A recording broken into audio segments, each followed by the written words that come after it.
تعالیٰ اپنے مواعظ حسنہ سے ہم سب کو مستفیض فرمائے۔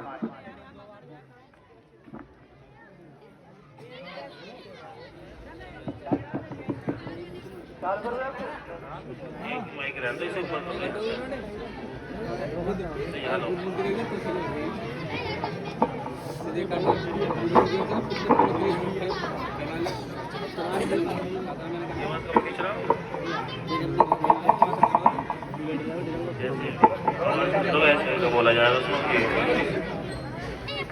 السلام علیکم ورحمۃ اللہ وبرکاتہ۔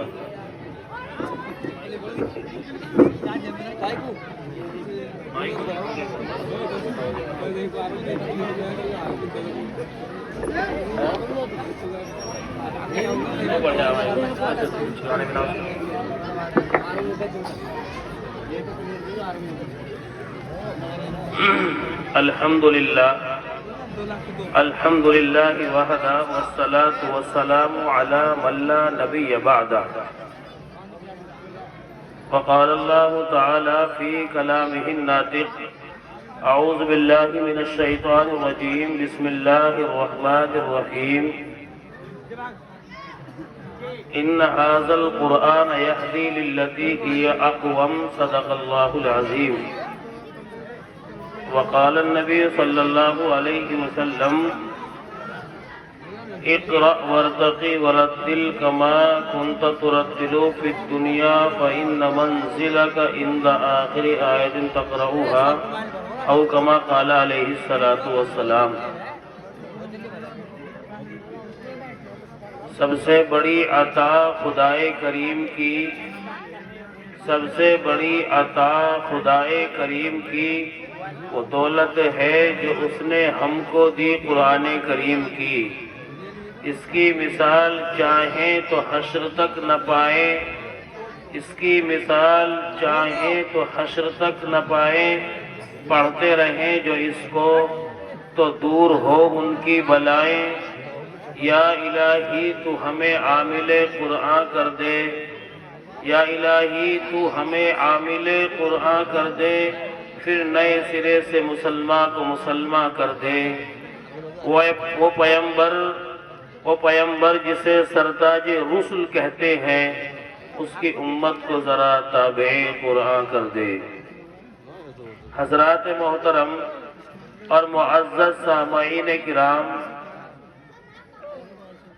آپ کی اس بستی میں میری پہلی حاضری ہوئی اور مجھے قاری محمد عاقب صاحب نے ٹیلی فون کیا، بتلایا کہ جی آپ ہماری تاریخ لکھ لیں، نوٹ کر لیں۔ بہرحال چونکہ قاری صاحب نے میری قاری صاحب سے کبھی ملاقات فیس ٹو فیس نہیں ہوئی تھی، ٹیلی فون پہ بات چیت ہوئی اور بڑی عاجزی انکساری سے انہوں نے کہا کہ جی بہت اچھا جلسہ ہوتا ہے، آپ تشریف لائیں۔ یہ حقیقت ہے جو انہوں نے کہا تھا کہ بہت اچھا جلسہ ہوتا ہے۔ اچھا کا مطلب یہ ہے کہ آپ لوگ جمع ہوئے بیٹھے ہیں، سب سے بڑی اچھائی کی بات تو یہی ہے۔ جو لوگ کھڑے ہوئے ہیں تو وہ ان کی اپنی کوتاہی، اپنی کوئی غلطی نہیں ہے، تو انتظامیہ کی غلطی ہے کہ جگہ کا نظم بہت چھوٹی جگہ کیا گیا ہے، بیٹھنے کا نظم ہے نہیں۔ اور اگر بیٹھنے کا نظم ہوتا تو بیٹھ جاتے آسانی کے ساتھ۔ اس کا بھی ہم خیال رکھیں، آئندہ جلسہ کریں تو جگہ کا انتخاب ایسا کریں کہ جہاں سب بیٹھ جائیں۔ مائک پر ابھی حضرت مولانا امانت اللہ صاحب ثانی بہت اچھے انداز میں آپ کو بڑی قیمتی باتیں بتلا کر گئے اور مدرسے کے لیے آپ لوگوں نے فراخ دلی سے ان کے ہاتھوں پر تعاون بھی کیا۔ تو مجھے صرف یہ بتلانا ہے کہ آپ جو مدرسے کا تعاون کر رہے ہیں، مدرسہ اس کے صلے میں آپ کو کیا عطا کر رہا ہے، کیا دے رہا ہے، تو یہ طے کر لیں۔ چونکہ جیسا کہ راجم صاحب نے بتلایا کہ 45-50 منٹ میں ہوں آپ کے بیچ میں، اس سے زیادہ نہیں بول پاؤں گا، وہ بھی تب جب آپ لوگ ساتھ دیں گے۔ اور ساتھ دینے کا مطلب یہ ہے، بچے سے کہو یہ خاموش ہو جائے، بالکل تو وہیں بولنا کھڑا ہو، لیکن زور سے بول رہا بچہ، اس کی آواز یہاں تک ٹکرا رہی ہے۔ میں اس بات کو کہہ رہا ہوں کہ خاموش رہو تو وہ پھر بولتا جا رہا ہو۔ اتنی آواز مائک سے نہیں نکلی جتنی ادھر سے آواز آ رہی ہے.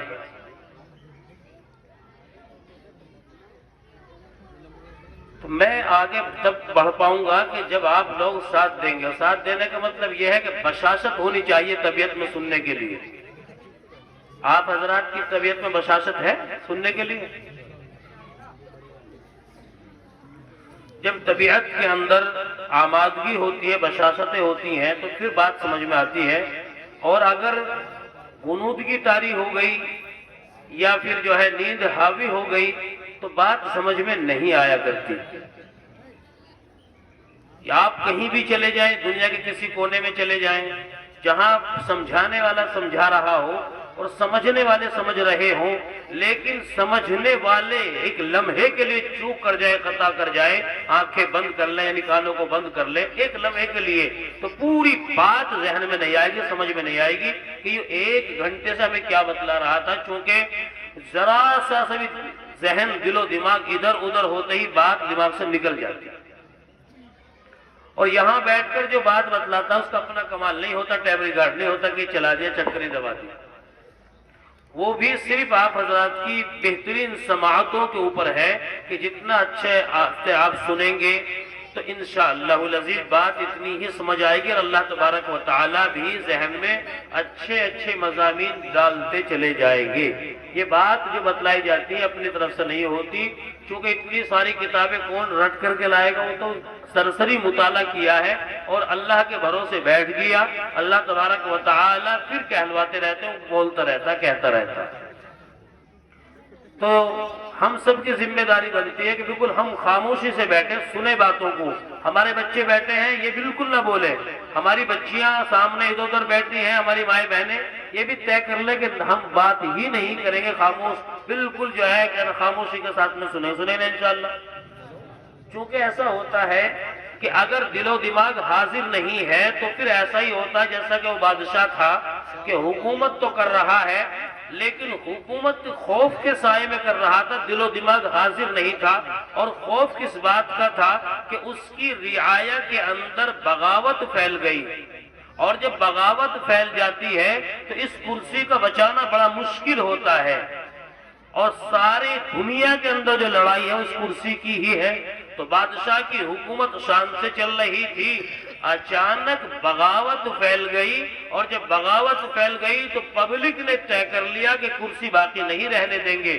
بادشاہ نے کہا کہ اچھا، تو بادشاہ نے کہا کہ عوام کا ہم انتظام کرنا جانتے ہیں. یعنی خفیہ سی آئی ڈی چاروں طرف لگا دی کہ یہ دیکھو کہ ہماری حکومت کے خلاف کون لوگ ہیں جو پروپیگنڈا کر رہے ہیں، حکومت کی بنیادیں کمزور کرنا چاہتے ہیں، حکومت کو ہلانا چاہتے ہیں. تو بادشاہ اس تجسس میں لگ گیا اور اپنے کارندے جو بادشاہ یعنی حکومت کے پاس ایک خفیہ وبھاگ ہوتا ہے اس کے لوگوں کو لگا دیا. اب رات کی تاریکی میں وہ لوگ نکلے، دور جا کر کے بستی کے آخر میں ایک مکان نظر آیا. تو مکان سے روشنی نظر آ رہی تھی. تو وہ خفیہ وبھاگ کے کارندے جو پولیس ڈپارٹمنٹ سے تعلق رکھتے تھے انہوں نے سوچا کہ ہو نہ ہو اس مکان کے اندر کوئی سازش ہو رہی ہو. تو وہ آہستہ آہستہ رات کی تاریکی میں اپنے قدم بڑھاتے چلے گئے، مکان کے قریب پہنچے. مکان کے قریب پہنچتے پہنچتے جب انہوں نے دیکھا کہ آوازیں بھی آ رہی ہیں تو انہوں نے کان لگا دیے روشن دان کے قریب. جب روشن دان کے قریب کان لگا دیے تو وہاں چند خاتون، چند عورتیں گھر میں بیٹھی ہوئی باتیں کر رہی ہیں. اور انہوں نے جو باتیں کی ہیں وہ اس طریقے سے کی ہیں. ان میں سے ایک نے کہا کہ یہ چلا، دوسری نے کہا شاید اس میں وہ نہیں، تیسری نے کہا کہ وہ ہوتا تو یہ نہ ہوتا. یہ بادشاہ کے جو کارندے تھے پریشان ہو گئے. انہوں نے سوچا کہ بھئی ممکن ہے کہ سارا سسٹم حکومت کے خلاف اس مکان سے چلایا جا رہا ہے، چونکہ یہ عورتوں کی آواز ہے، عورتیں باتیں کر رہی ہیں لیکن کوڈ ورڈ کے اندر باتیں کر رہی ہیں. بات سمجھ میں نہیں آ رہی کہ عورتوں کے یہ بات کس انداز سے ہو رہی ہے.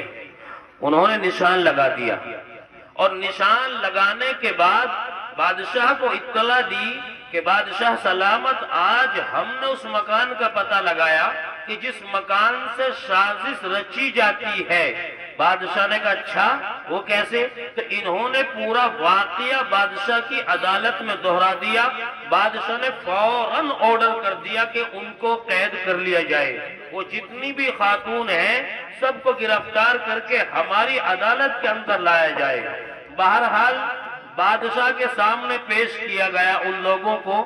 جب وہ قید کرنے کے لیے گئے تو خاتون یوں کہتی ہے ان میں سے آگے بڑھ کر کے ایک کہ آخر ہمیں یہ تو بتلا دیا جائے کہ کس جرم کی پاداش میں ہمیں تم گرفتار کرنا چاہتے ہو، ہمارا جرم کیا ہے. تو وہ جو سپاہی قید کرنے کے لیے گئے تھے وہ یوں کہتے ہیں کہ آپ جرم پوچھ رہی ہو، رات اتنے بج کر کے اتنی منٹ پر آپ جو باتیں کر رہی تھی وہ اس طریقے سے باتیں کر رہی تھی، ہم اپنے کانوں سے سن رہے تھے کہ یہ چلا، اس میں وہ نہیں، وہ ہوتا تو یہ نہ ہوتا. یہ حکومت کے خلاف باتیں کوڈ ورڈ میں ہو رہی ہے، پھر کس کے خلاف ہو رہی ہے؟ خاتون نے اپنے سر کو ایسے پکڑا اور یوں سوچا دل ہی دل میں یا اللہ وہ بادشاہ کیا حکومت چلائے گا جو ہم خاتون، ہم عورتوں، ہم پردہ نشینوں کی باتوں کو نہ سمجھ پایا. بادشاہ کے سامنے ان عورتوں کو پیش کیا گیا. برجستہ بادشاہ کو دیکھتے ہی ایک خاتون نے کہا یہ تو وہی ہے. پھر دوسری نے کہا وہ ہوتا تو وہ ہوتے. پھر تیسری نے کہا ورنہ پھر وہی ہے. بادشاہ کا تجسس بڑھتا چلا گیا اور بادشاہ بہت حیران و پریشان ہوا اور بادشاہ نے کہا کہ یہ خاتون ہے یا کوئی اور بلا ہے، نہ جانے کس طریقے سے گفتگو کر رہی ہے، باتیں کر رہی ہے، سمجھ میں نہیں آ رہا. تو بادشاہ نے کہا کہ جی میرا یہ چاہتا ہے کہ بغیر باز پرس کرو ان کی گردن اڑا دوں کہ یہ اس طریقے سے باتیں کر رہی ہے.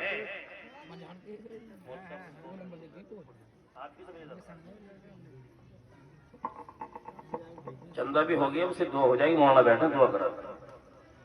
میں 35